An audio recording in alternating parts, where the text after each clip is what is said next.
Hello everyone. রাজ্য সরকারের state employees যারা আছেন, যারা পেনশনার, তো তাদের জন্য গুরুত্বপূর্ণ কয়েকটি আপডেট রয়েছে।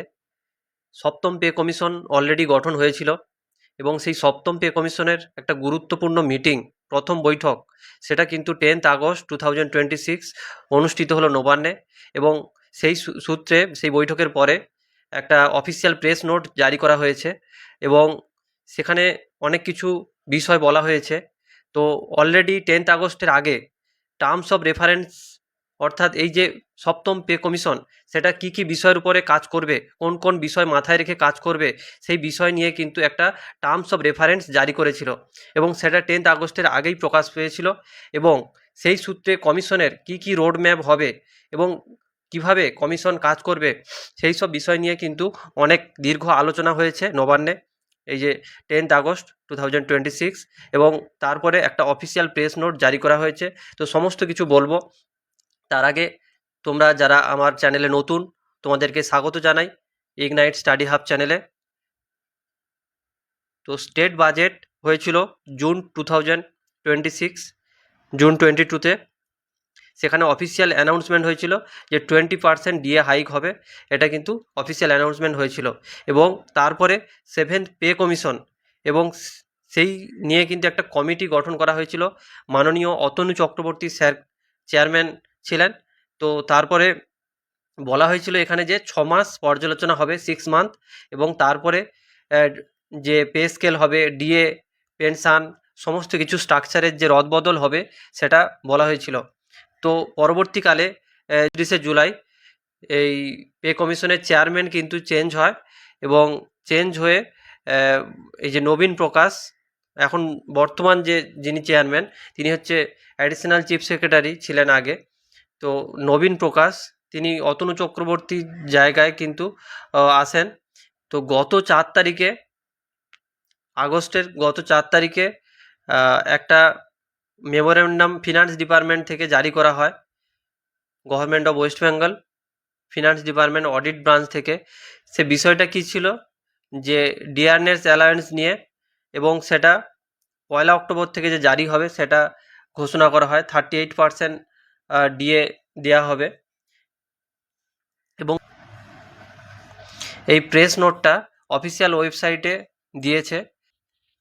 তো তোমরা চাইলে এই অফিসিয়াল নোটিফিকেশান নোটিশ আমাদের টেলিগ্রাম চ্যানেল থেকে ইজিলি কিন্তু দেখে নিতে পারো, কারণ সবার পক্ষে টাইম অ্যাভেলেবেল থাকে না মেন ওয়েবসাইটে গিয়ে দেখার।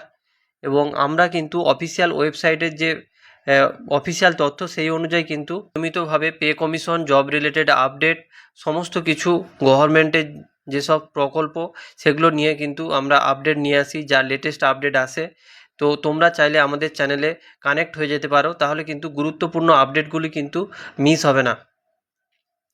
তো যে ওয়েস্ট বেঙ্গল ডিএ যে আপডেট ছিল, সেটাই যে 38% ইনক্রিজ করা হয়েছিল এবং এখন কিন্তু সেটা লাগু নেই। তো সেই নিয়ে কিন্তু মাননীয় মলয়বাবু কিন্তু তিনি অসন্তুষ্ট হয়েছেন, কারণ এই যে বিগত 7 মাস এটা জারি করা হবে যেহেতু 1 অক্টোবর 2026 থেকে। তো বিগত যে 7 মাস তারা কিন্তু এই আগের যা ডিএ ছিল সেই ডিএ কিন্তু তারা পাচ্ছে। তো আগের যে ইন্টারিম বাজেট, সেই বাজেট অনুযায়ী তাদের দাবি 28% এখন বর্তমানে ডিএ তাদের প্রাপ্য, কিন্তু রাজ্য সরকার সেই ডিএ এখন দিচ্ছে না। তো একেবারে এই যে 38% ডিএ সেটা লাগু হবে, কার্যকর হবে 1 অক্টোবর 2026 থেকে। এবং এই ডিএটা কারা পাবেন? State government employees, teaching, non teaching staff, অর্থাৎ সমস্ত শিক্ষক, শিক্ষাকর্মী সবাই পাবে। এবং স্ট্যাচুটরি বডি, গভর্নমেন্ট আন্ডারটেকিংয়ে যারা আছে, কাজ করে, এবং পঞ্চায়েত, মিউনিসিপ্যাল কর্পোরেশনের যারা কর্মচারী, বিভিন্ন লোকাল বডিতে যারা কর্মচারী, তারা সমস্ত কর্মচারীরাই কিন্তু এই ডিএটা পাবে।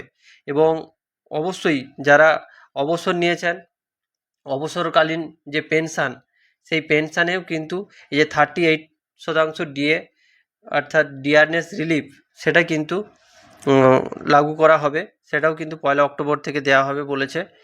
এবং যারা ডেলি ওয়েজ ওয়ার্কার, তাদের 110 টাকা মজুরি বৃদ্ধি করা হয়েছে। এবং 5th কমিশন এমপ্লয়িজ যারা রয়েছে, অর্থাৎ তাদের কিন্তু অনেকটা প্রাপ্য।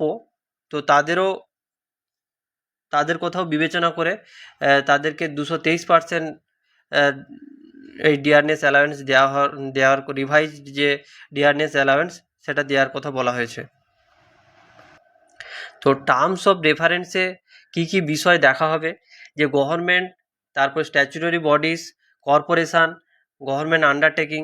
তো এইখানে যে সরকারি কর্মচারীরা কাজ করেন তাদের কী সব অভাব অভিযোগ এবং তাদের কি কি সুবিধা প্রদান করা যেতে পারে এবং সমস্ত কিছু মাথায় রেখে কিন্তু এই কমিশন ডেটা কালেক্ট করবে এবং সেই সব ডেটাগুলো পরে কিন্তু রিকমেন্ডেশন আকারে তারা দেওয়া হবে।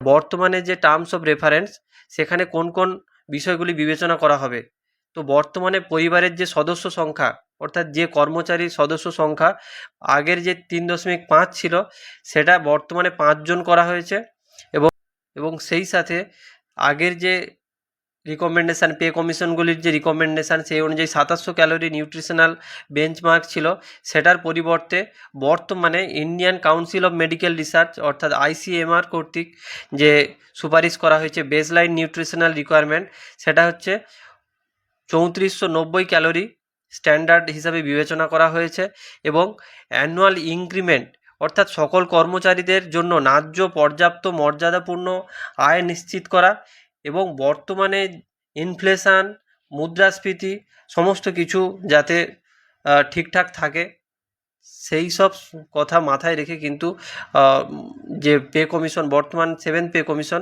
তারা ডিসিশান নেবে। তো অ্যানুয়াল ইনক্রিমেন্ট সেটা আগে ছিল 3%, তো সেটা বর্তমানে 5% করার কথা বলা হয়েছে। তো দেখা যাক। তো যারা জানে না যে অ্যানুয়াল ইনক্রিমেন্ট কী, তো কর্মচারীদের প্রতি বছর কিন্তু নির্দিষ্ট হারে বেতনের যে স্বয়ংক্রিয় বৃদ্ধি প্রদান করা হয় সেটা হচ্ছে অ্যানুয়াল ইনক্রিমেন্ট। তো এটা কিসের উপরে ডিপেন্ড করে, এটা সাধারণভাবে কর্মস্থলের ধারাবাহিকতা, অভিজ্ঞতা, সময় কতটা সময় কাজ করছে এবং এটা কেন দেওয়া হয়, কারণ কর্মচারীদের জীবনযাত্রার ব্যয়, মুদ্রাস্ফীতি, আর্থিক স্থিতিশীলতা যাতে বজায় থাকে সেই কারণে কিন্তু এই অ্যানুয়াল ইনক্রিমেন্টটা দেওয়া হয় এবং এটা প্রতি বছর দেওয়া হয়। তো আগের যে 3% সেটার কমপক্ষে এখন কিন্তু 5% অ্যানুয়াল ইনক্রিমেন্ট দেওয়ার বিষয়টি বিবেচনা করা হবে। 7ম পে কমিশনের যে মিটিং হয়েছিল সেই মিটিংয়ে কিন্তু 7ম পে কমিশনের নতুন ওয়েবসাইট আসছে এবং সেই ওয়েবসাইটে কিন্তু official information, notice, data collection, suggestion, memorandum যদি কোনো কিছু প্রকাশ হয় সমস্ত কিছু কিন্তু আপডেটেডভাবে এই ওয়েবসাইটে সরকারি কর্মচারীরা দেখতে পাবে এবং তারাও কিন্তু আবেদন এখানে করতে পারবে। তো সেই কারণে এই অফিসিয়াল ওয়েবসাইট করার কথা বলা হয়েছে যাতে সমস্ত কিছু কাজ এবং accountability of the 7th pay commission এবং তারা স্বচ্ছভাবে কতটা কি কাজ করছে সেটাও কিন্তু এই ওয়েবসাইটের থ্রুতে জানা যাবে।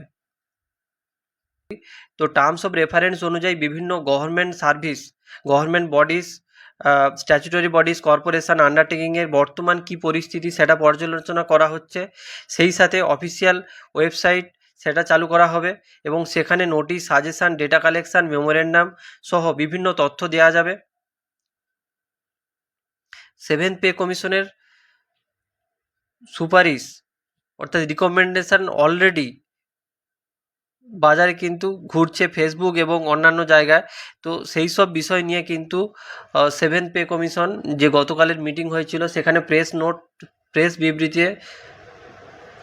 গতকালের মিটিংয়ে প্রেস বিবৃতিতে জানানো হয়েছে যে এই রকম ভুয়ো তথ্য কিন্তু ছড়াচ্ছে, এই সব আনঅথরাইজড ডকুমেন্ট দেখে বিভ্রান্ত হবে না বা যাচাই না করে কোনো কিছু বিশ্বাস করবে না। তো কমিশনের পক্ষ থেকে শুধুমাত্র অফিসিয়াল ওয়েবসাইট এবং অফিসিয়াল নোটিশের মাধ্যমেই সঠিক এবং নির্ভরযোগ্য তথ্য দেওয়া হবে। তো যেটা বলার তোমাদেরকে, ভুল তথ্য থেকে দূরে থাকো।